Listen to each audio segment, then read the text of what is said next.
गोरेगाव येथील नेस्को ग्राउंडवर झालेल्या म्युझिक कॉन्सर्ट दरम्यान 2 युवकांचा ड्रगच्या अतिसेवनामुळे मृत्यू झाला होता।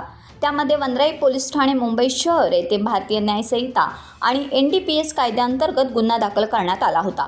या गुन्ह्यातील फरार आरोपी आयुष विकी साहित्य वय वर्ष 24 राहणार उल्हासनगर हा मुंबई गोवा महामार्गाने गोवा येथे पळून जात असल्याची माहिती मुंबई पोलिसांना कळवण्यात आल्याने पोलादपूर पोलीस ठाणे व स्थानिक गुन्हे शाखा यांच्या संयुक्तपणे पोलादपूर येथे नाकाबंदी आणि सापळा रचून त्याला ताब्यात घेण्यात आले।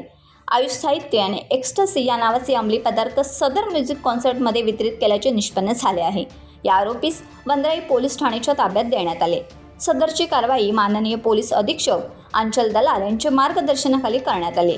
या मोहिमेत पोलादपूर पोलीस ठाण्याचे आनंद रावडे, सहाय्यक पोलीस निरीक्षक अविनाश पाटील, पोलीस उपनिरीक्षक स्वप्नील कदम, तुषार सुतार, सुनील कांजर आदींनी कारवाई केली।